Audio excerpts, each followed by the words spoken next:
लोगों का यूजुअली ऐसा थिंकिंग है कि मुझे आई डॉक्टर के पास सिर्फ तभी जाना चाहिए जब भी मुझे कम दिखाई दे रहा है। But then is that true?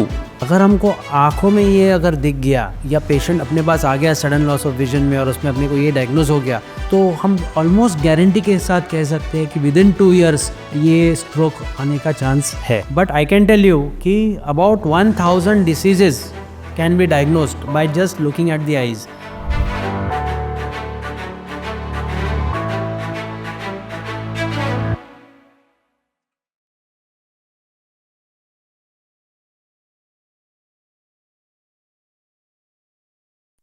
Hi guys.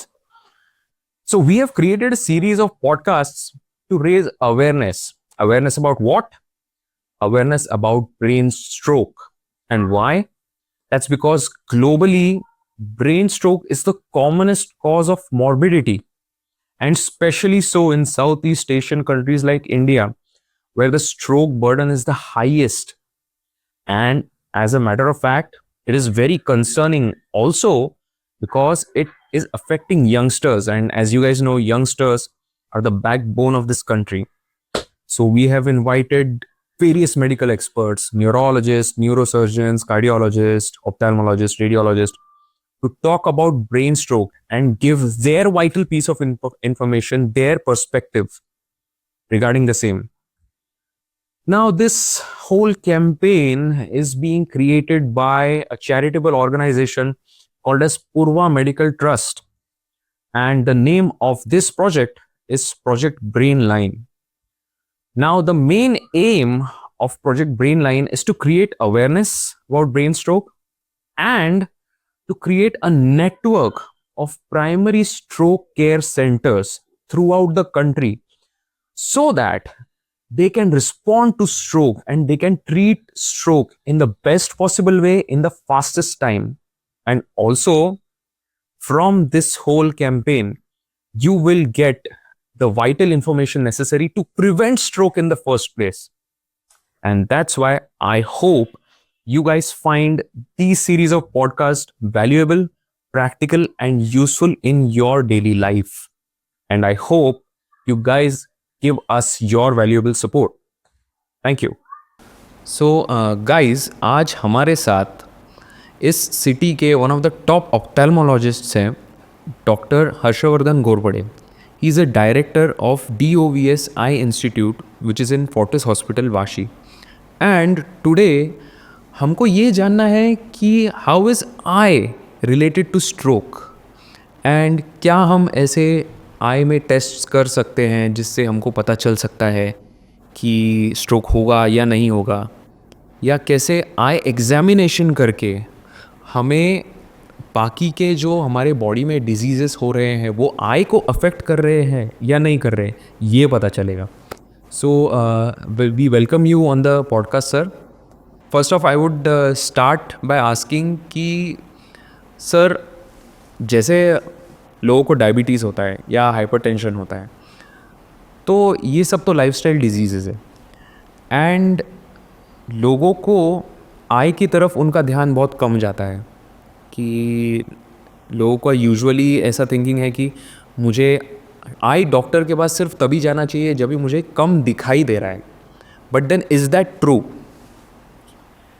देखिए, ऐसा है, सबसे पहले नमस्ते हम सब आपके सब व्यूवर्स को और आपको, और thank you for inviting me.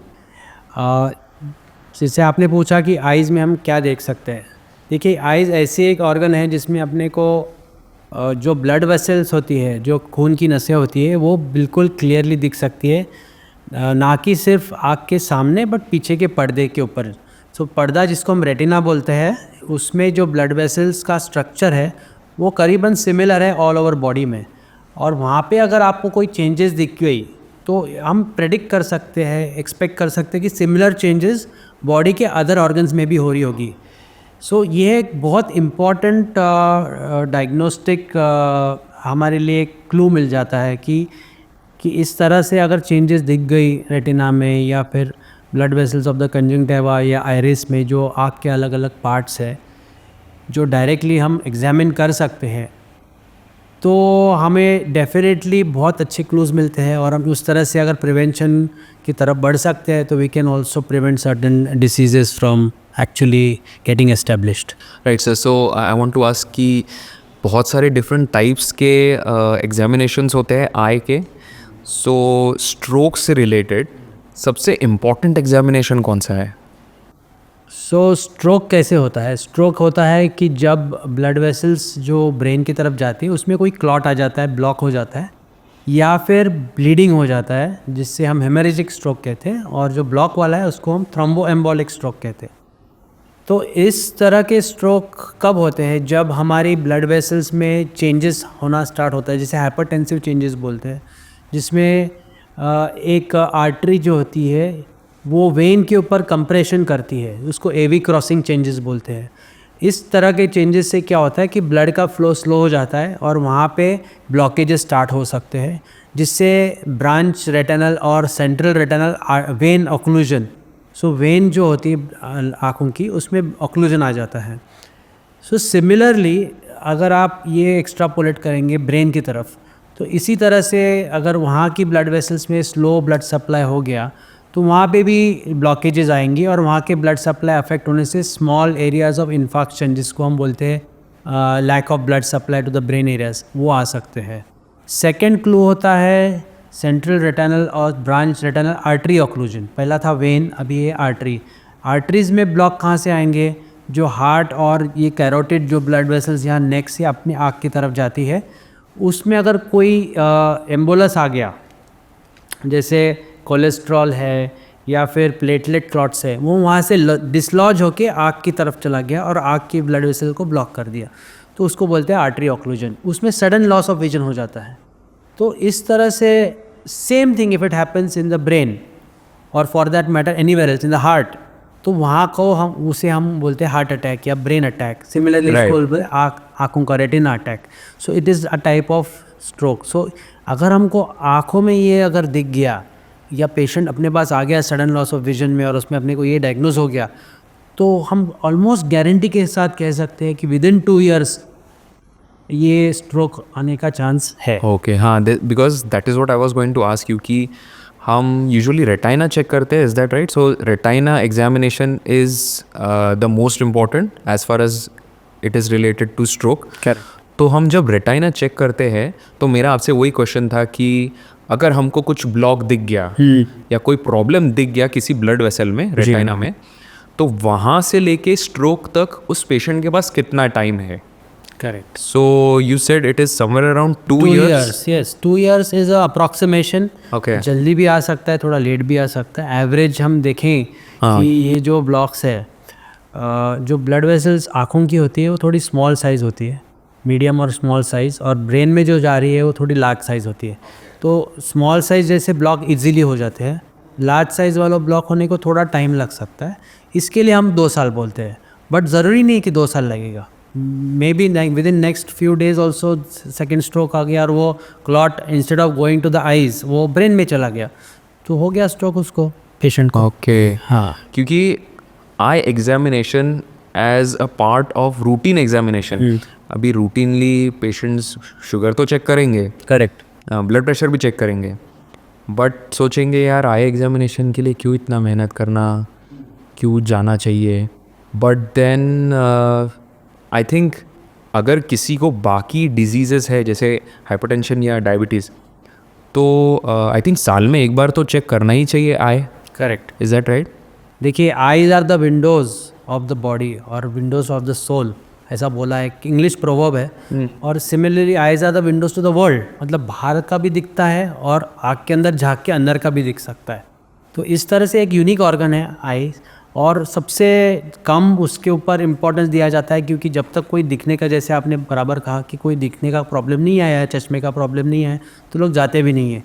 But I can tell you कि about 1000 diseases can be diagnosed by just looking at the eyes, और देर आर मैनी डिसीजेज जिसका फर्स्ट सिम्टम आँखों से स्टार्ट होता है, including something like rheumatoid arthritis. आप सोचेंगे arthritis तो पैर में होता है, घुटनों में होता है, but earliest sign of rheumatoid arthritis is a condition called scleritis, जो आपका वाइट एरिया है उसका रिएक्शन, इन्फ्लेमेशन जो होता है वो इजीली डायग्नोस कर सकता है कि इनको रूमेटॉइड आर्थराइटिस है, उस तरह से उसका प्रिवेंशन या ट्रीटमेंट स्टार्ट जल्दी कर सकते हैं. So eyes can give you a clue to about 1000 diseases happening in the body. So इस तरह से आइज़ को हम निगलेक्ट नहीं कर सकते just because we don't have a seeing problem. आपको ये सोचना चाहिए कि आँखों से अपने को अदर डिसीजेज डायग्नोस हो सकते हैं.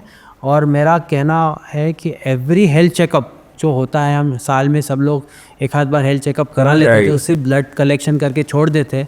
उसमें आँखों का एग्जामिनेशन कंपलसरी होना चाहिए from a ophthalmologist, not optician. Optician आपका नंबर निकाल के भेज देगा, लेकिन रेटिना चेकअप या आँख का प्रेशर चेकअप, ये सारी चीज़ें जो होती है वो ऑफ्थल्मोलॉजिस्ट कर सकते हैं. और जैसे आपको मैं बताऊँ कि आँखों का प्रेशर बढ़ना, हाँ, वो एक से हम ग्लोकोमा कहते हैं. वो भी एक जो ब्लड सप्लाई कम होना, कैरोटिड जो ब्लड वेसल्स है हमारी, उनके अंदर जो प्लाक्स तैयार हो जाती है जिसको हम कैरोटिड स्टेनोसिस बोलते हैं, जिसको हम डायग्नोस करने के लिए कलर डॉपलर यूज़ करते हैं. तो colour Doppler of carotid gives a fair idea कि वहाँ का ब्लड सप्लाई कैसा है. उसी से आँखों के अंदर ब्लड सप्लाई कम होने से आइरिस जो है हमारा, उसके ऊपर नई ब्लड वेसल्स दिखेंगी एग्जामिनेशन में. जैसे हमको नई ब्लड वेसल्स दिखेंगी, हम उसको बोलते हैं ऑक्यूलर इस्केमिया, और उसका direct connection carotid blood vessels है, उसका डायरेक्ट कनेक्शन ब्रेन की ब्लड वेसल्स है. So once you see ocular ischemia, you know कि आप रॉन्ग डायरेक्शन में जा रहे हैं. अपने को प्रिवेंशन स्टार्ट करना चाहिए, लिपिड प्रोफाइल कंट्रोल में रखना चाहिए, exercise, other things, many medication start कर देते हैं न्यूरोलॉजिस्ट और कार्डियोलॉजिस्ट. और 100% आई कैन टेल यू कि इससे काफ़ी लोगों की जानें बच चुकी है अभी तक. So those people who are very careful about their life, they always have eye examination done in every health checkup. Right. And sir, जैसे आपने मेंशन किया अभी कि retina examination and then the other one is carotid doppler. Yes. So is और कुछ investigation होता है, जैसे for example let's say ultrasound या ऐसा कोई investigation? So carotid doppler is for the blood vessels of the neck, और दूसरा होता है 2D echo of the heart. वहाँ पे अपने को क्लॉट्स, एम्बोलाई दिख जाते हैं, प्लाक्स दिख जाते हैं, जो डिसलॉज होकर आँखों में या ब्रेन में भी जा सकते हैं. तो ये दो एक्सटर्नल एग्जामिनेशन. आँखों के हिसाब से देखेंगे तो रेटिना एग्जामिनेशन में फंडस फोटोग्राफी, जो रेटिना का एक फोटोग्राफ रहता है, वो रिकॉर्ड के लिए अपने पास रहता है. नेक्स्ट टाइम जब पेशेंट आएगा तो उसको कंपेयर कर सकते हैं. Right. दूसरा होता है आई प्रेशर, जिसको हम टोनोमेट्री बोलते हैं. तीसरा होता है OCT, ऑप्टिकल कोहेरेंस टोमोग्राफी, जिसमें हम रेटिना के अलग अलग लेयर्स देखते हैं. उसके अंदर जो चेंजेस है वो डायरेक्ट रिफ्लेक्टिव ऑफ ब्रेन होते हैं. क्योंकि वो सेम जो न्यूरोरेटिनल रेटिना बोलते हैं, न्यूरोरेटिनल लेयर ऑफ दैट, वो सेम ब्रेन से कंटिन्यूस है एम्ब्रियोलॉजी में. तो इसके वजह से क्या है कि वहाँ के भी अगर हमको कोई चेंजेस दिख गए, स्पेसिफिक डिफाइंड चेंजेस है, वो हम प्रेडिक्ट कर सकते हैं. जैसे पार्किंसोनिज्म और अल्जाइमर्स जो होने वाला है पेशेंट को 2-3 साल के बाद, वो हम 2 साल पहले OCT स्कैन देख के भी बोल सकते हैं. Oh right, okay. और एक टेस्ट है, उसको बोलते हैं पेरीमेट्री, जो फील्ड ऑफ विजन चेक करता है. जैसे हम सेंट्रल विजन, चश्मे वाले के पास जाएंगे तो वो बोलेगा कितना है, हम पढ़ लेते हैं, तो वो सेंट्रल विजन है. लेकिन पेरिफेरल विजन कोई चेक नहीं करता है. पेरिफेरल विजन में फील्ड डिफेक्ट्स आते हैं. Field defects is directly related to the blood supply to the optic nerve, और optic nerve is continuous to the brain. So same blood supply problem is happening in the brain. So it is a precursor of stroke. मतलब stroke होने के पहले की सारी ये changes हो रही है. तो हमको इमीडिएटली फील्ड इफेक्ट दिख गया, अरे ऑप्टिक नर्व अफेक्टेड है, ब्रेन में MRI कर दिया, उधर मिल गया, फटाफट उसको प्रिवेंट करने के लिए प्लाक निकाल दिया, इंटरवेंशनल न्यूरोलॉजी किया, पेशेंट बच गया.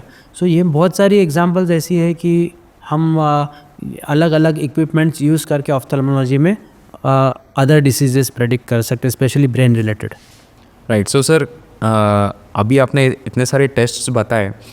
यूजुअली टेस्ट कौन करता है जिसको फॉर एग्जांपल डायबिटीज़ है या कोलेस्ट्रॉल जिसका ज़्यादा है, तो वो तो टेस्ट कराने की सोचेगा भी.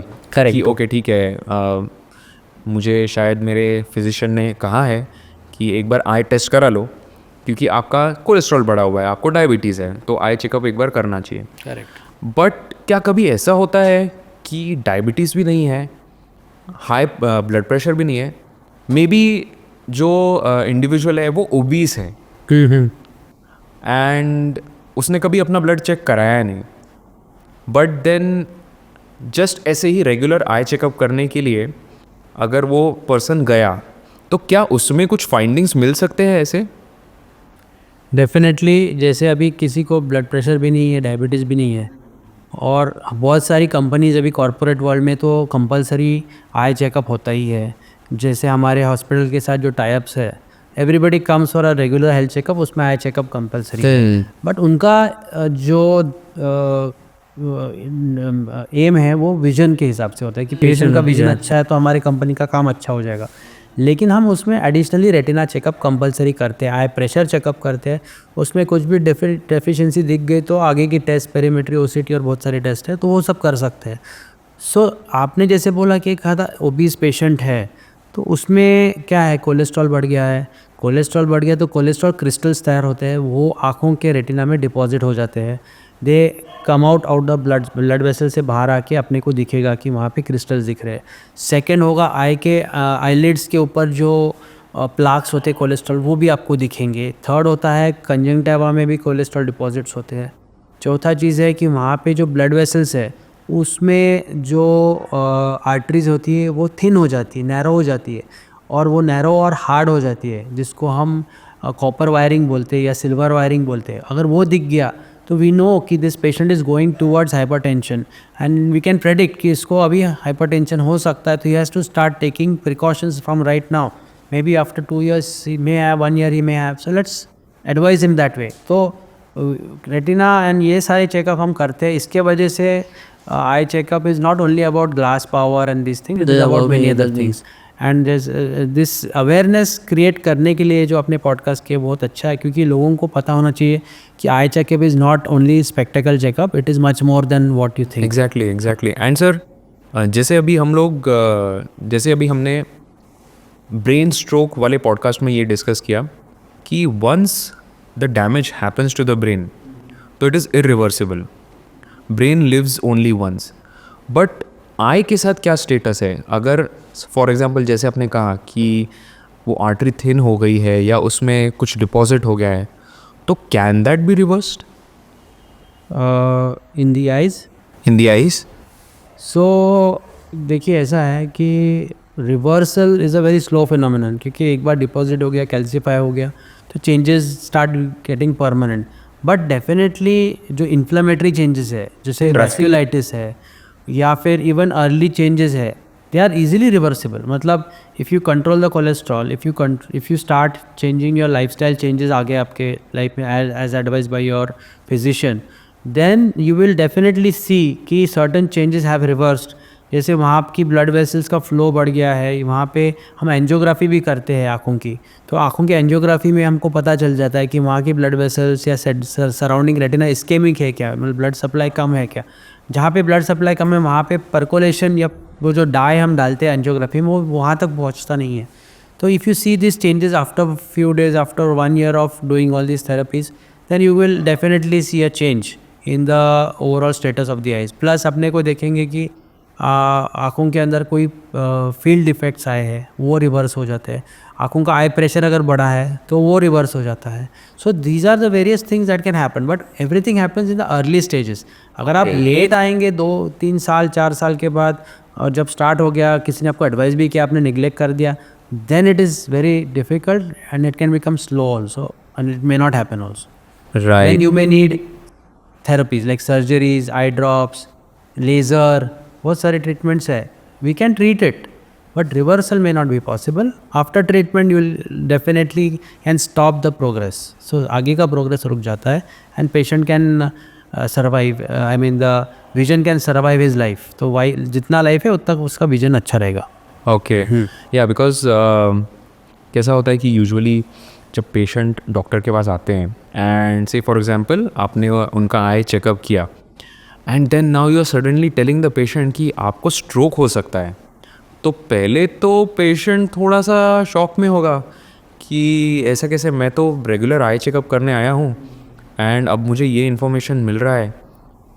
तो द पेशेंट कभी मतलब उनसे फिर कैसे, क्या चैलेंजेस आप फेस करते हैं? बिकॉज आई वुड इमेजिन कि पेशेंट उस चीज़ को पूरा डिसमिस करेगा, हाँ ठीक है अभी तो हुआ नहीं है ना, अभी होगा बाद में, तो अभी मैं कुछ नहीं करूँगा। तो those are the challenges. And उसके लिए आपका क्या मैसेज है लोगों को कि कैसे इस वार्निंग साइन को अवॉइड नहीं करने से we can save ourselves from a bigger danger.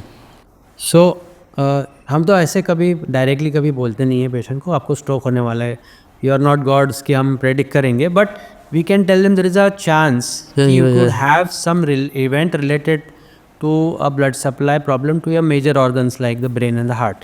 So for that आपको antiplatelet medications, blood thinners या vasodilators, जो भी ट्रीटमेंट आपका फिजिशियन कार्डियोलॉजिस्ट सजेस्ट करेंगे या न्यूरोलॉजिस्ट सजेस्ट, वो लेने की सोचना चाहिए, क्योंकि स्पेशली उनको फैमिली हिस्ट्री जनरली होती है ऐसे पेशेंट्स को, there is history in the family, उनका कोई दूसरा रिलेटेड इवेंट ऑलरेडी हो चुका होता है, तो वी नो कि this is a related thing and this can happen and this can progress further.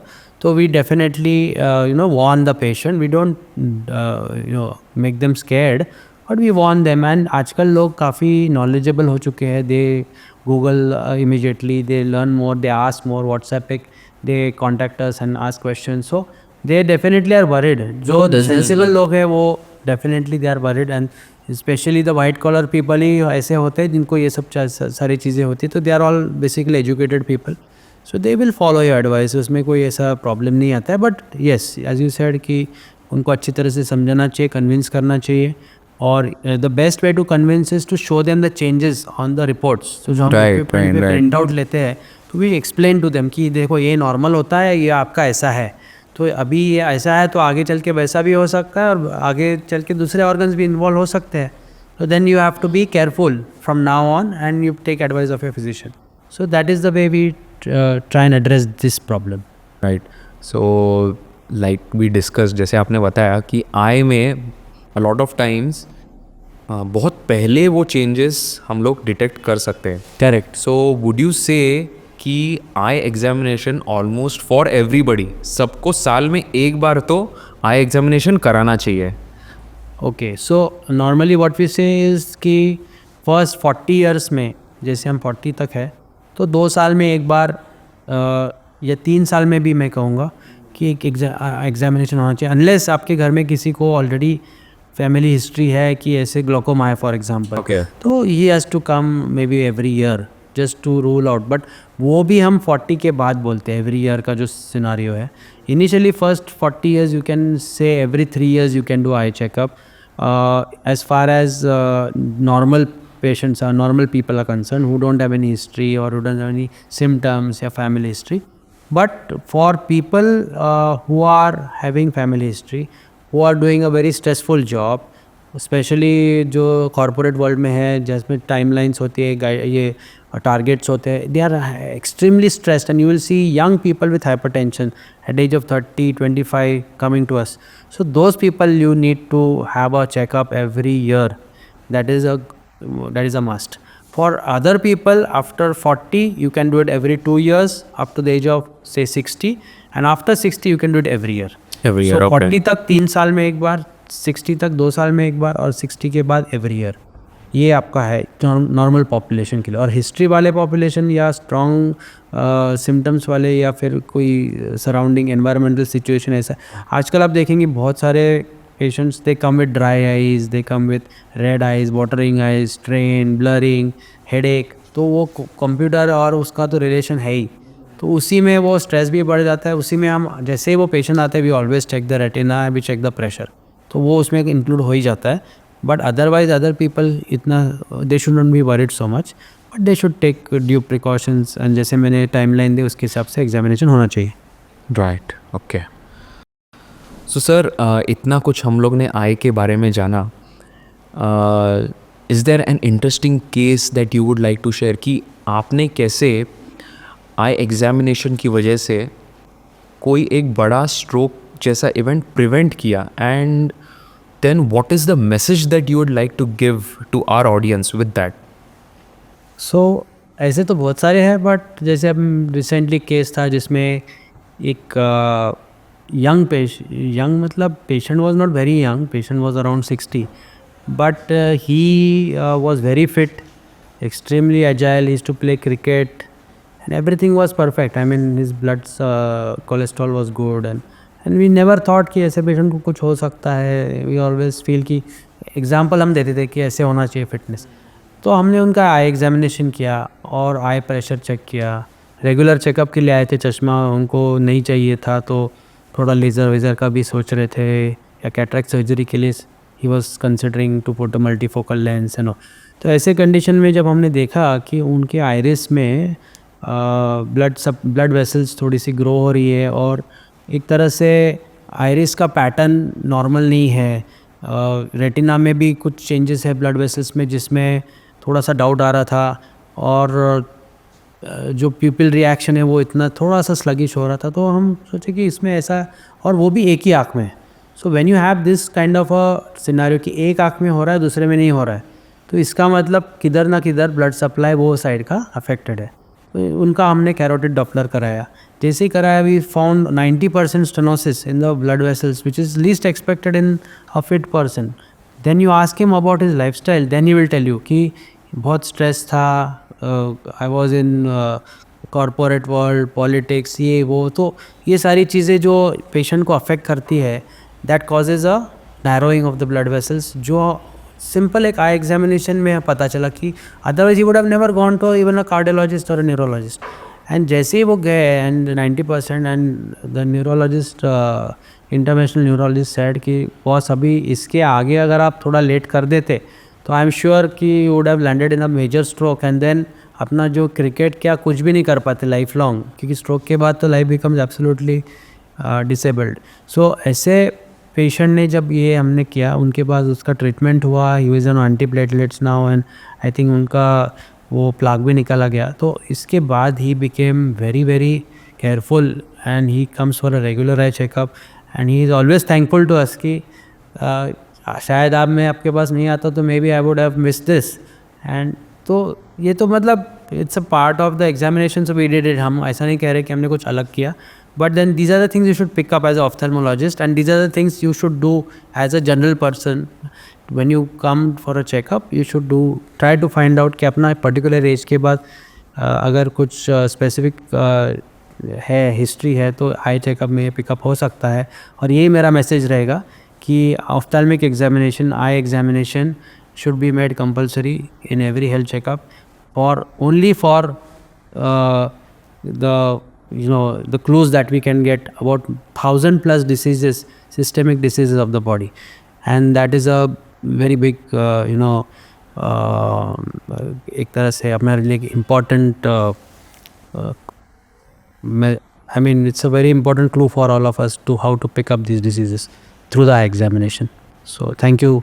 Thank you, sir. Thank you so much for enlightening us with eye, and how when you take proper care of yourselves and go for just routine checkups, just routine eye checkups, and that will tell you so much about what might happen. Yes.